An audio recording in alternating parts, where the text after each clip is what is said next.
Laredo International Airport, Texas. Continental Express is such a watershed moment for accident investigation. Outside looks good. Okay, I've done the cockpit scans. We're set for the before start checklist. Continental Express Flight 2574. It happened extremely fast. The force was so violent, the plane was unflyable. Oh my God, look.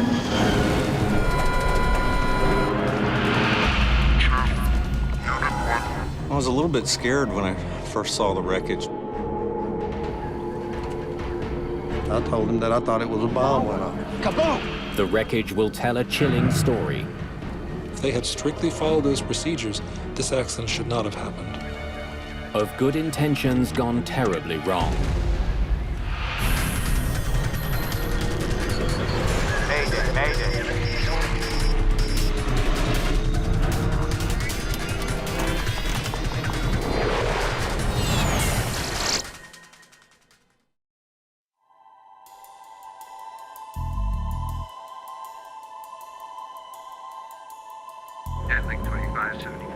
They're going to bring everybody in on 26 or 27.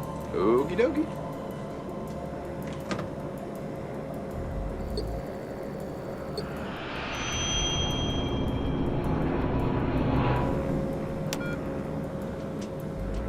Autopilot off. Continental Express Flight 2574 and its 11 passengers nears the end of its 1-hour flight from Laredo to Houston, Texas.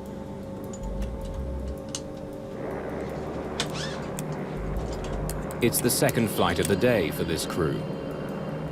They've already flown from Houston to Laredo. Now they're on their way back. 15,000 feet below, it's a warm, late summer morning on the farms and cattle ranches of southern Texas. Captured on the right. The pilots prepare the Embraer 120 Brasilia for another routine landing. Captain Brad Patridge is just 29 years old. 43-year-old First Officer Clint Radosevich is now very close to becoming a captain himself.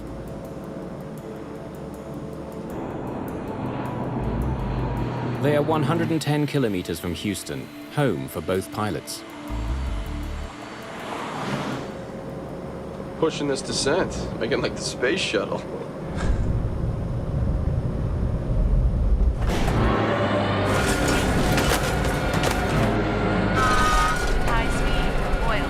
In the blink of an eye, the plane is plummeting towards the ground. It drops 2,000 feet in just a few seconds.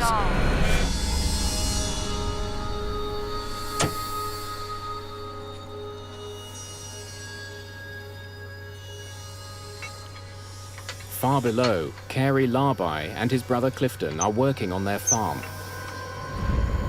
My brother and I heard the explosion. We both looked up in the air, and it was, oh my God, look. Seen a plane coming out of the air. The plane was spiraling. Flight 2574 plummets to the ground at more than 500 kilometers an hour.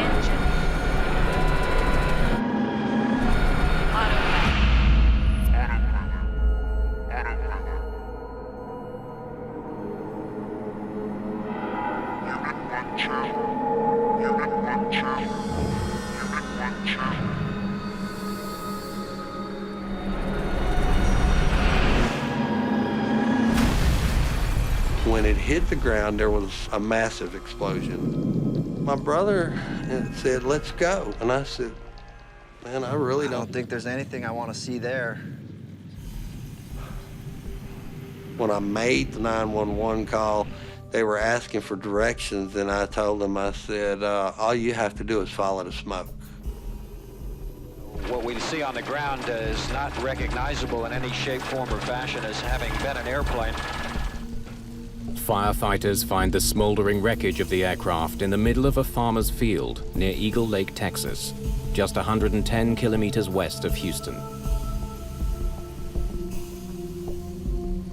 As you went there, you If you wouldn't have knew it was an airplane, you would have just thought it was a pile of trash. It was burnt so far. 10 bodies were found inside the wreckage, 4 outside. All 14 people on board, including Patridge and Radosevich, are dead. Accident investigators must now figure out why lives were lost on a popular commuter flight. Whenever one passenger dies in a scheduled flight, we launch an entire team. That's understood. We have about 12 specialties that form the GO team, and we have to be prepared to launch on 3 to 4 hours notice. Jim Ritter is an engineer who specializes in airplane mechanics. One of the key things that we do in every accident investigation is we try to figure out why did the airplane behave the way it did? Was it normal performance, or was there a malfunction that can explain what caused the accident?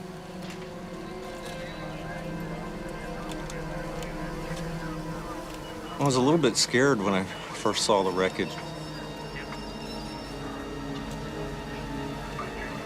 The airplane was destroyed, and there wasn't a lot to go on. Deepak Joshi is an expert on the structure of the aircraft itself. I went straight to the main wreckage where I found most of the airplane. My first order of business was to locate the 4 corners of the airplane.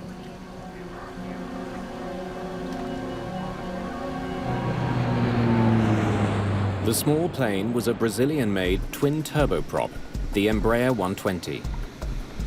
Its size and speed have made it popular with regional airlines in the US. The Continental Express fleet includes 34 of the aircraft.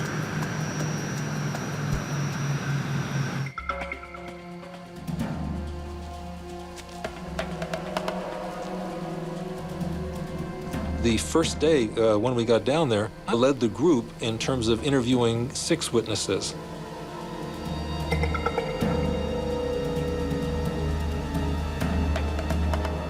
And one of them reported that the airplane appeared to be in a routine descent to the airport, and as he watched it, he saw that there was an explosion. There was an explosion. I told him that I thought it was a bomb. Bomb went off, and it was spiraling as it went down. When it hit the ground, there was a secondary explosion. And kaboom!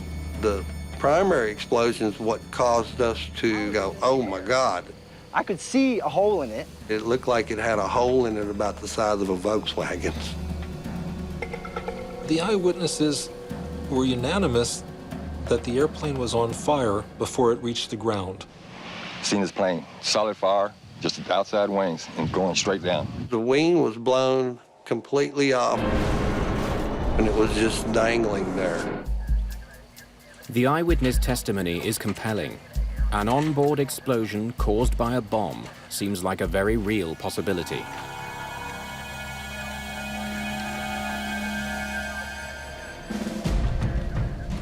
Agents from the Federal Bureau of Investigation are quickly on the scene, looking for evidence of foul play. The FAA said that they believed that there had been a mid-air explosion and it went off the screen very rapidly. The FBI had gotten a report that someone had placed a bomb on the aircraft, and they were being very careful and making sure that there was no evidence of any kind of bomb or criminal activity. The NTSB has heard reports of a federally protected witness testifying in a Laredo drug trial who was reportedly booked on the Continental flight. The suspect missed the flight after the trial ran late. What I'm telling you is our investigators have nothing on that. I don't know how much more clear I can be on that. The wreckage itself gives the investigators an immediate clue about the crash. I saw the cockpit was there, the fuselage was there. The left wing had folded under the right wing, and a portion of the vertical stabilizer was there. But the horizontal stabilizer was missing. The Embraer 120 is what's called a T-tail airplane. The horizontal stabilizer sits on top of the vertical stabilizer. And then I wondered, where could it be?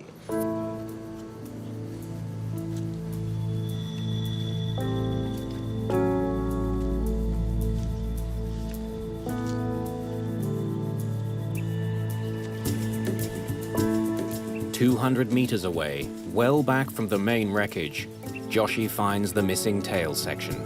Can someone help me get a bearing on this?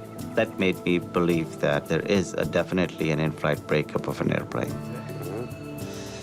All right. A lot of the various pieces were scattered around, so one of the key questions that we kept asking ourselves was, what happened first? What initiated this event?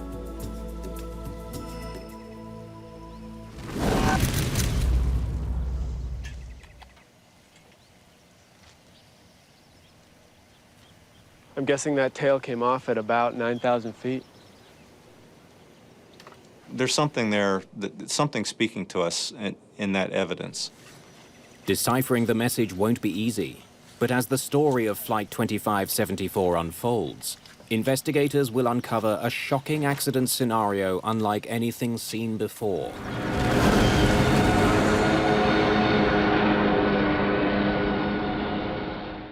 All 14 people aboard were killed, among them the pilot, Captain Brad Patridge of Kingwood.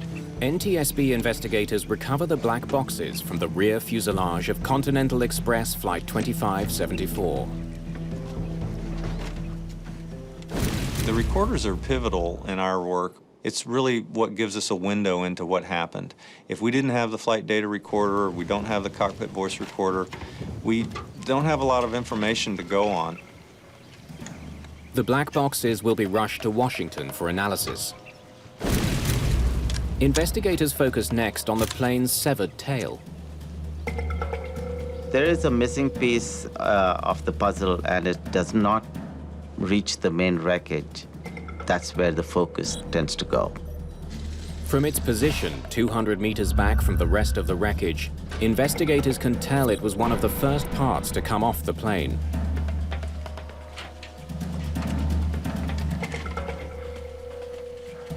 They wonder if corrosion or metal fatigue may have weakened the tail to the point of failure. When a piece of metal bends back and forth over time, it eventually snaps. Called fatigue, that failure is identified by a smooth, clean break. We started to look at the fracture surfaces of the vertical stabilizer. But the edges of the tail section aren't smooth. They're jagged. In this particular accident, we did not see any brown color rust. No corrosion, no fatigue. The fracture surfaces clearly indicate that the tail was ripped off suddenly. In Washington, NTSB technicians opened the black boxes. The cockpit voice recorder is our single most important piece of evidence. It records everything that's said, all sounds in the cockpit for the last half hour before impact. You can hear cockpit sounds that can be very helpful. So you can hear what the engines are doing, you can hear a whole bunch of things. We do analysis on that. But no voice recorder comes with a guarantee. It's a complicated piece of electronics, hooked up to several microphones. After slamming into the ground at more than 500 kilometers an hour, there's a chance the recording may be damaged or lost. In Texas, the FBI field unit finishes testing remnants of the plane for any residue from explosives. I think a bomb went off. The results are conclusive. There was no bomb on board Flight 2574. It became pretty obvious that we had a structural reason for the accident and not really a bomb or any kind of criminal event.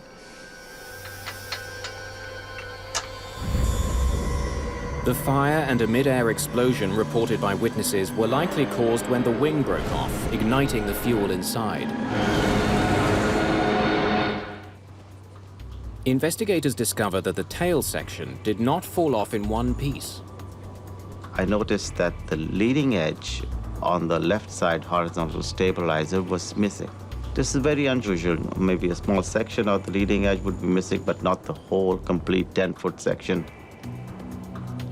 The leading edge on the right side is still attached to the stabilizer, but the one on the left is missing entirely. So, when did this piece break off? A key question there is, what was the first part that came off of the airplane? Because a lot of times, the initiating event is going to be found in those early parts that break from the airplane in an in-flight breakup. It's now vitally important for investigators to find the missing leading edge. It's a piece of molded composite material 3 meters long. Its rounded shape allows air to pass smoothly over the stabilizer. But the missing piece can't be found anywhere near the crash site. We really needed it, and there was a growing frustration because we thought this part was critical. Without it, they don't have all the pieces of the aircraft. More importantly, they're missing the piece that most likely came off first. That piece of evidence was very, very important for this investigation. And we made our best effort to find this leading edge. The FAA asked us to assist in the search. We walked our property. I knew every bit of that property.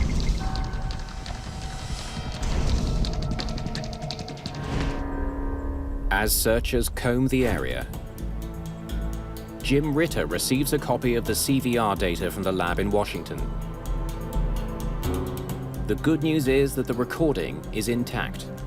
The pilot's final moments have been clearly captured. Radio check. Ritter wants to see if they discussed a developing crisis, or perhaps were forced to make a sudden maneuver to avoid an oncoming obstacle. If the airplanes are flying within 6,000 to 8,000 feet, you might have some involvement of birds. But the twin turboprop was flying much higher, well above any threat of a bird strike. Radio check. I can hear you loud and clear. As you also. Okay, I'll get you some ATIS. But the CVR is mostly filled with the sound of controllers giving the pilots routine instructions. Jetling 2574, say your heading. 050.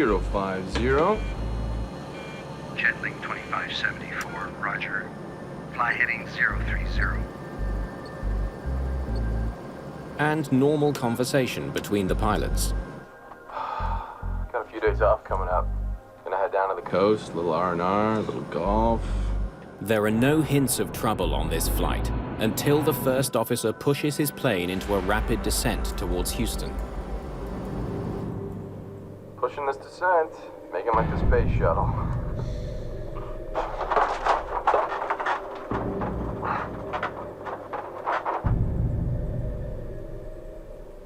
Well, the CVR showed us that the flight crew was totally professional. I mean, they were not doing anything that they shouldn't have been doing. Investigators listen for any other clues. The sounds of objects being upset in the cockpit. The engines suddenly screaming. The blare of flight warning alarms. Stall. Stall. Stall. But there's no more conversation at all. The recording tells investigators that Patridge and Radosevich had absolutely no advance warning of their plane's sudden plunge. The event happened extremely fast. I don't think there was anything that the crew could have done.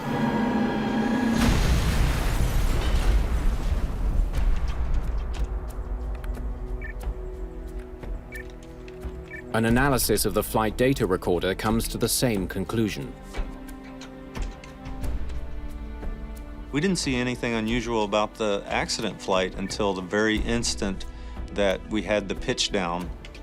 Until the plane went into a dive at near top speed and broke up, there was nothing abnormal about this flight. The cause of the crash remains a mystery. Finding the one missing piece of the tail is now more important than ever.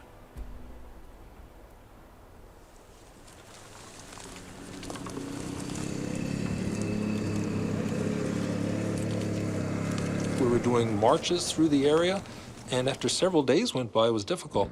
We had flights by the local volunteer groups were flying over the site. They're searching a 12 square kilometer area for a 3-meter-long composite piece. Finding it is a long shot. There was this growing theme that we have to find that part. And there was a frustration that it was way more difficult than we thought. We had engineers from the aircraft manufacturer helping to tell us how heavy the parts were. Do you have the weight of the piece? The dimensions of the parts so that we could figure out what drag levels we might see. Ritter logs the coordinates of the crash site. He studies the weather patterns from the day of the accident. So I took that information, put it together, and calculated where the leading edge radius should be. Finally, he comes up with a possible location for the missing piece.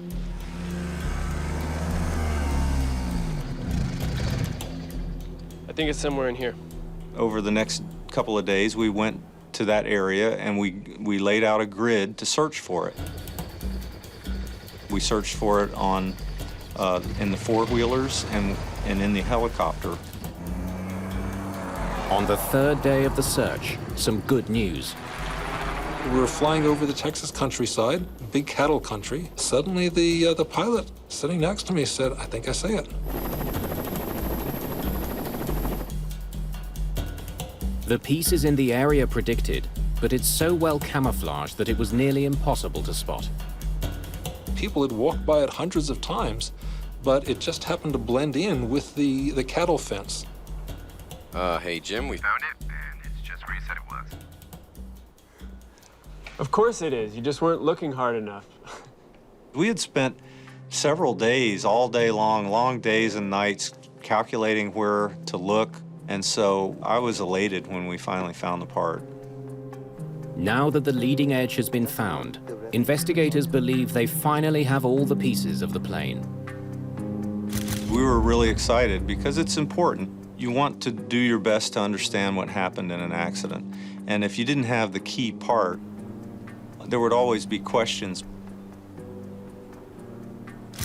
Right away, they noticed something unusual. The evidence indicated that the leading edge upper surface holes were absolutely clean, no elongation, no damage. But the holes that hold the piece to the bottom of the stabilizer look quite different. The lower surface holes onto the leading edge were elongated, they were cracked, as if you have pulled it through the fasteners. The missing piece was found over a kilometer southwest of the tail section. There is no question it was the first piece to fall off the plane.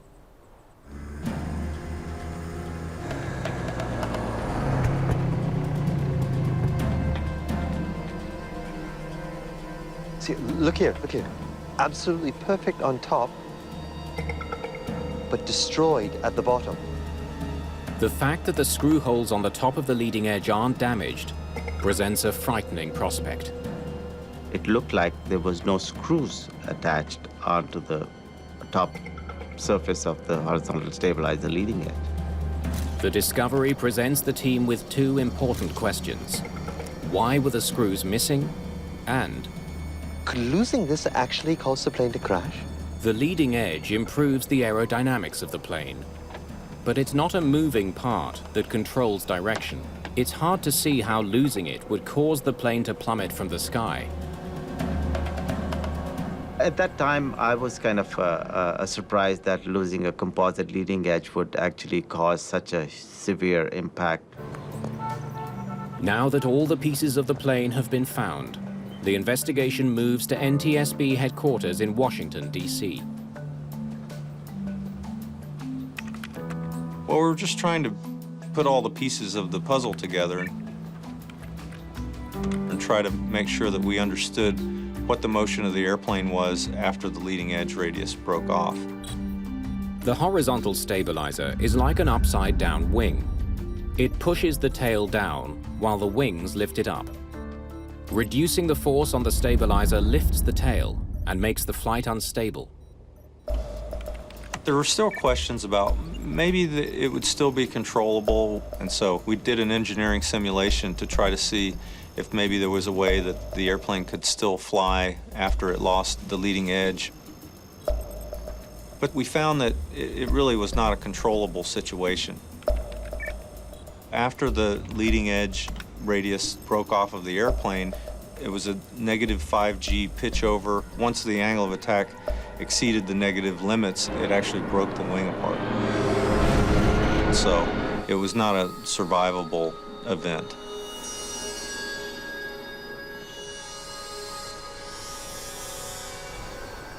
The simulations are conclusive. Losing just one leading edge along the horizontal stabilizer will send the plane into a catastrophic nosedive.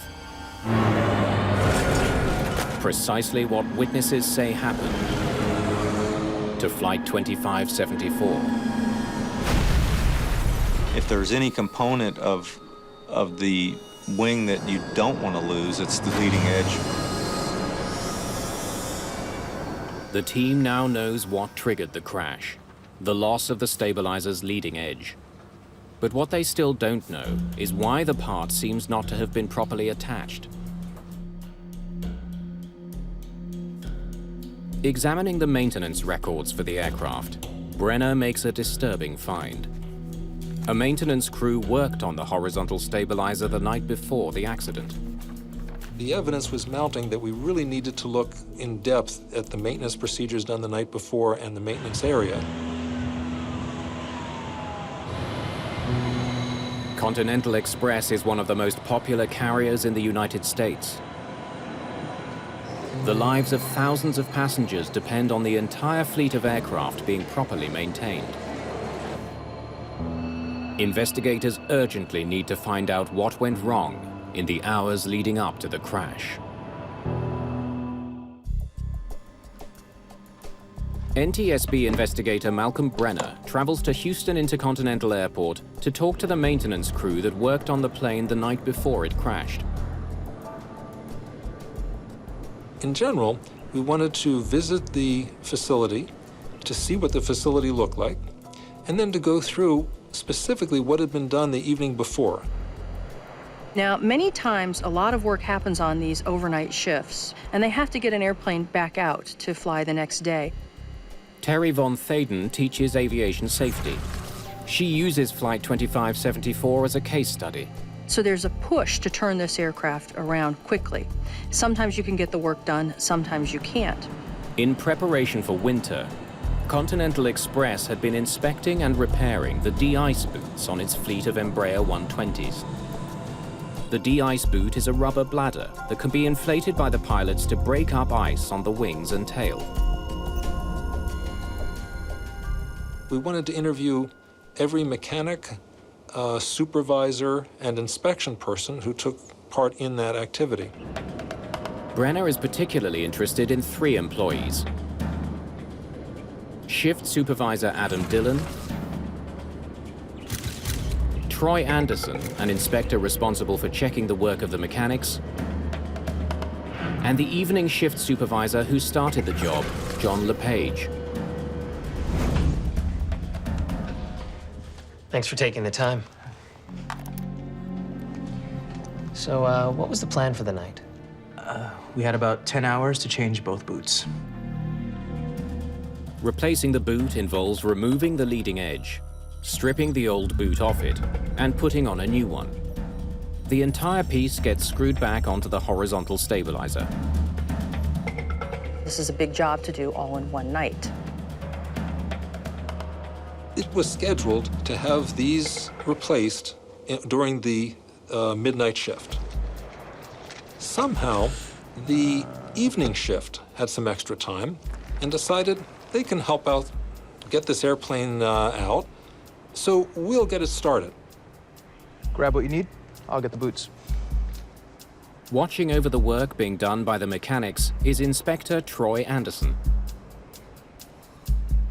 I had some time to lend a hand. We went up to the stabilizer to start the job.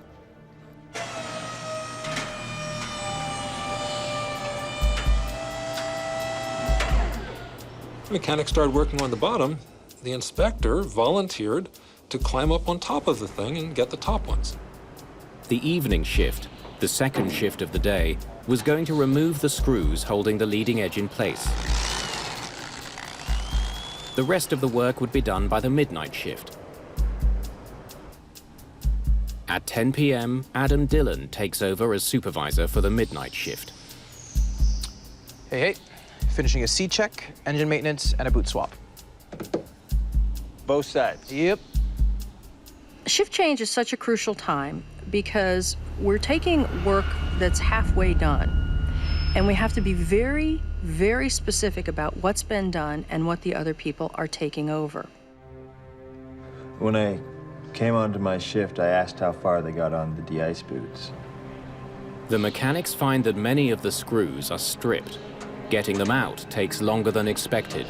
I found out they were still trying to remove the leading edge on the right side, and it was looking like they weren't going to get both sides done. Then a crucial decision is made. You started on the left side yet? No. The crew that started work on the de-ice boots went home at 10:30. There's no way we were going to get both sides done, so I decided to just do the right side that night. Investigators learned that the supervisor of the midnight shift decided there wasn't enough time to do both sides. Guys, forget the left side for tonight, and let's get this plane out of here. So the guys, they spent most of their shift replacing the right side boot. A few hours later, mechanics finished changing the de-ice boot and reinstalled the right side leading edge. So your mechanics didn't do any work at all on the left side? No, we didn't touch it. After having changed just the right de-ice boot, Airplane 701 is rolled out to the gate for the first flight of the day.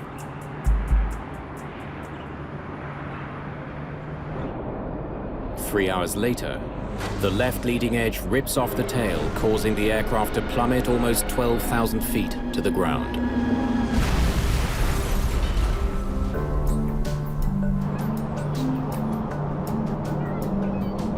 Back in Washington, NTSB investigators try to piece together the information they've gathered so far. Dillon and Lepage. The individual mechanics, the supervisors, in general, I thought we had good cooperation. They did describe what they were doing. I think they were credible. I believe they were trying to help. Where was Anderson if he was helping? We had about 10 hours. No way we were going to get both sides done. Had some time to lend a hand. The second shift. Investigators are almost certain that the screws were removed from the top of the left side leading edge and never replaced. But maintenance workers insist they only worked on the right side. Investigators are puzzled. So the second shift started the job. These guys, they started on the right side. Their inspector, he helped them. It's always dangerous when you change from one shift to another shift, and that's why there are very strict procedures about that. They were bypassing them. The inspector jumped in to get this airplane moving. That was all disturbing. Did he ever say what he did up there? Yeah, that's great. Let me see that. Help the mechanics remove the de-ice boots. What does that mean?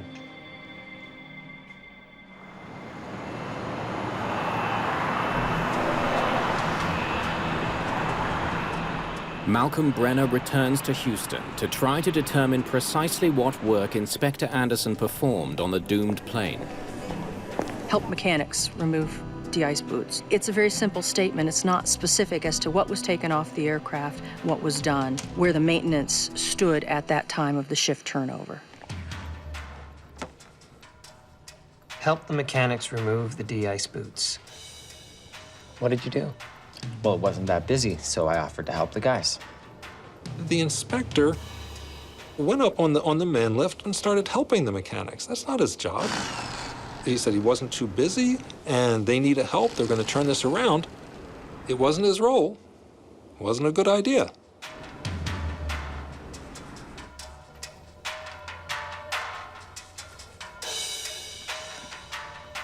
So what side did you work on, Troy?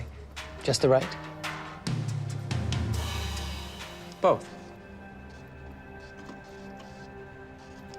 Look, when I left, the plan was to do both sides.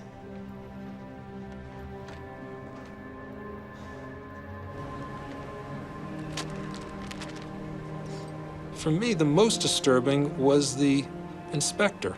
He was up there and he was the one who actually took the screws off. Part of the philosophy of maintenance is that you have one group that does the work, and then you have another group, the best of the best, the cream of the cream, who are then inspecting the work, and their function is to sign off and make sure that this work is being done properly. He had a bag of 40 screws, and he left the bag of 40 screws that he took out on the man lift for the oncoming shift. You started the left side yet? No. I spoke with the second shift supervisor. We decided to skip the left side.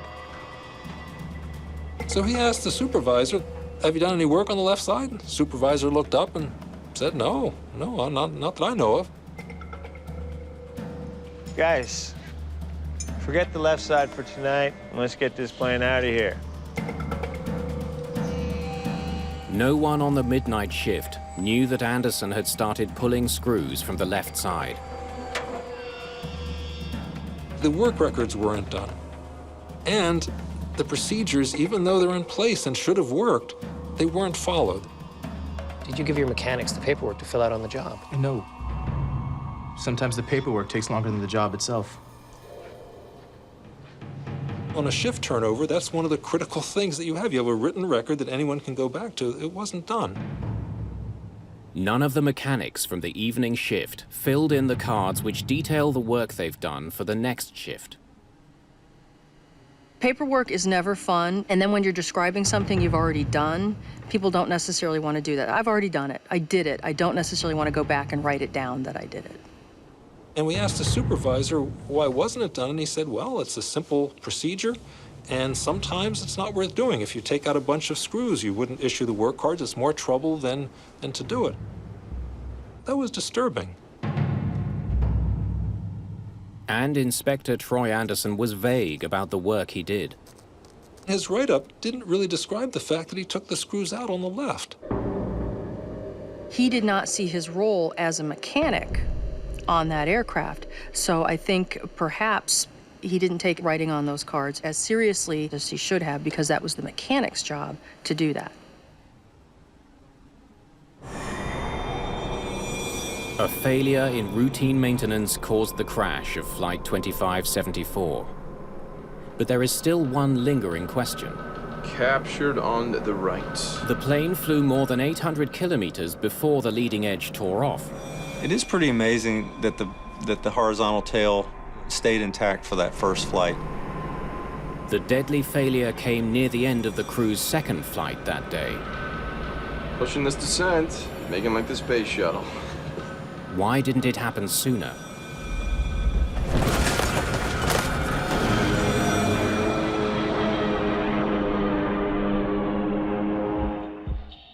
Investigators pore over the recorded data from both flights.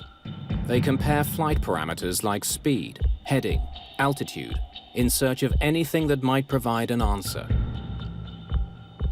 It was a question of, how much the forces would have changed. They zero in on the plane's airspeed during descent. Just before its fatal dive, Flight 2574 hit a speed of 260 knots. Though safe under normal conditions, that's close to top speed and 44 knots faster than the previous descent. They conduct a study to confirm suspicions that those 44 extra knots were enough to trigger disaster.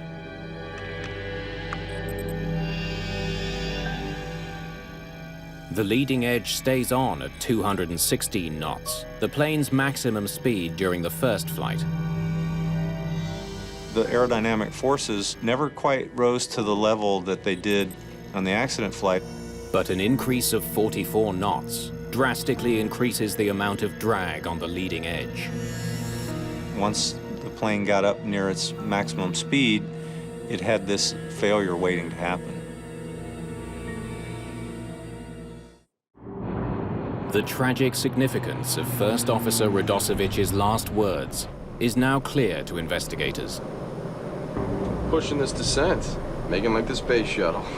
His high-speed descent sealed the fate of Flight 2574. The airplane broke apart at the highest speed that it reached since the maintenance was done the night before.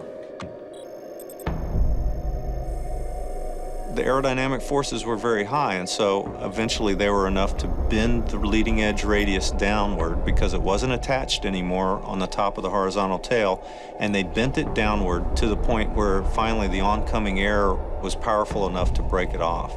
At 260 knots, the leading edge rips off. When that part failed, the plane was unflyable. High speed, oil, high speed. I mean, the force was so violent. Engine. On the cockpit voice recording, the pilots don't say anything after it happens. They were probably incapacitated. It's that violent.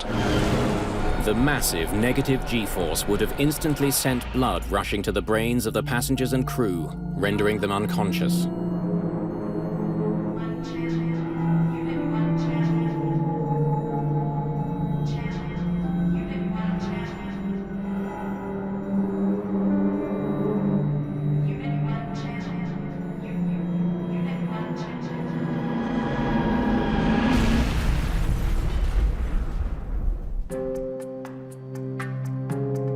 The NTSB blames the accident on the failure to reinsert all the screws holding the left leading edge to the tail. My heart reached out to the people that had worked on the airplane because I knew this was a human error. And whoever had been involved in that maintenance, I'm sure, was going to feel very badly about the situation. The safety board also takes the unprecedented step of faulting Continental Express for not making sure all maintenance procedures were followed. In particular, the failure to ensure the mechanics and inspectors completed the proper paperwork. Sometimes the paperwork takes longer than the job itself. This was a preventable accident. If they had strictly followed those procedures, this accident should not have happened. The Continental Express accident is such a watershed moment for accidents and accident investigation in particular, because it's one of the first times that the culture of the organization was mentioned in an accident investigation. Never before has the NTSB cited an airline's senior management for allowing a climate where rules get bent. Leadership needs to understand their accountability in these accidents and have more commitment towards the people on the line so that they can do their jobs properly and effectively. As a result of the crash, airlines now put much greater emphasis on making sure all safety procedures are followed. They use computerized systems to more precisely track mechanics' work. But better technology is only part of the solution. One of the things we try and get people on the front line to do is talk. We try and encourage them to speak up, that there are no stupid questions. Every question is important. This is a case where small deviations by many people, where cutting corners in small ways that appear small to each person can accumulate to cause this horrible accident. Horrible and preventable accident.